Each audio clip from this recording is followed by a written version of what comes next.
I'm Dia, and under the guidance of Dr. Niharika Srivastava, I've written the paper Non-Performing Assets and their Impact on the Financial Stability of Indian Commercial Banks. Non-performing assets are loans or advances on which the interest or principal payments are overdue for 90 days or more.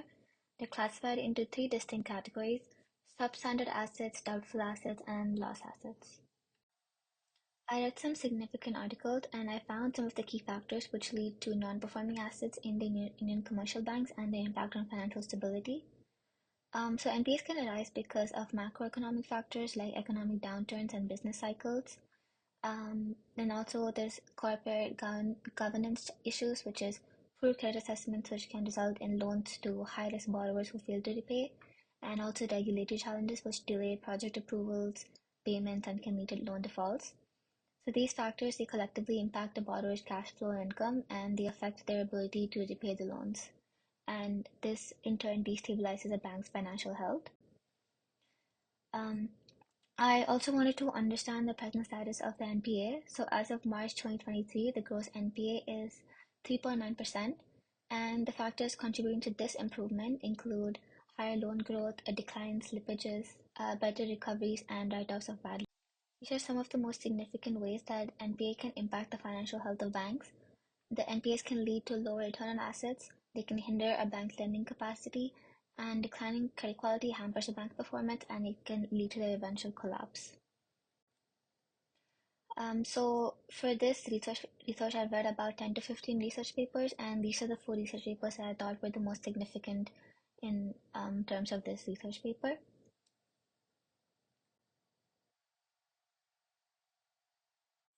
After reading the research papers, I identified a few gaps in the study and it translated into these specific objectives. First is to identify variables impacting Indian banks' financial performance, especially in the recent years, and to analyze the impact of NPA on the financial performance of SBI, which is the largest public sector bank in terms of market capitalization, and HDFC Bank, which is the largest private sector banks in terms of market capitalization, and also suggests significant variables impacting a bank's NPAs. Here, this slide outlines the research methodology adopted for the study. In terms of data collection, I analyzed the annual reports for HDFC Bank over the last 26 years and the annual reports for SBI Bank over the last 18 years. In terms of data analysis, the descriptive statistics and the stationarity of the data were tested using the ADF test, using time series analytics software eViews, and also RStudio. Here I've displayed the NPA trend in HDFC Bank from 1997 to 2023. The NPA ratio peaked at 0.63% during the global financial crisis, but it's now stabilized to around 0.33% in 2023. And it reflects effective management strategies despite ongoing economic challenges. This shows the NPA trends in SBI Bank from 2008 to 2024.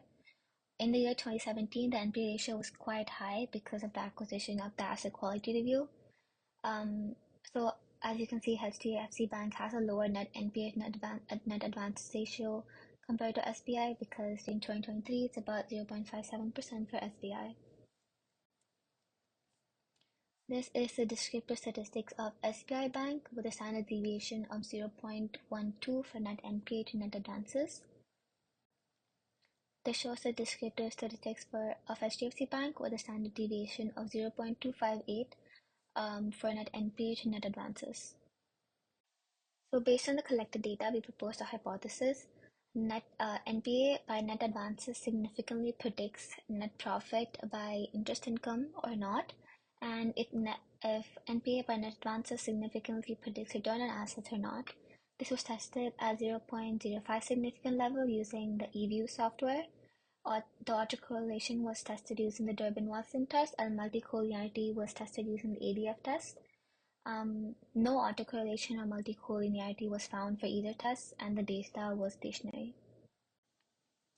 After testing the hypothesis for SBI Bank, net NPA to net advances significantly impacts the net profit by interest income ratio, but return on assets is not being significantly impacted by net NPA to net advances, and the derived equations are shown on the right.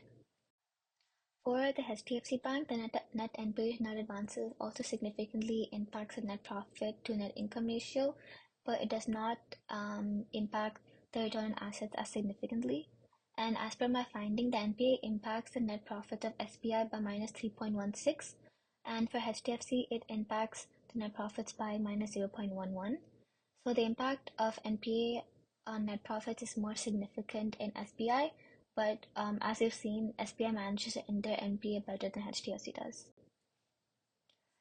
So these statistical insights suggest that while SBI has effectively managed its NPAs by making more provisions for NPAs, HDFC Bank has not fully capitalized on these strategies, and it is suggested that HDFC Bank and other private commercial banks enhance its NPA strategies, including increasing the provisions for NPA and improving asset utilization.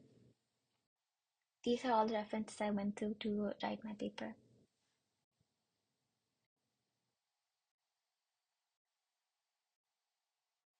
Thank you.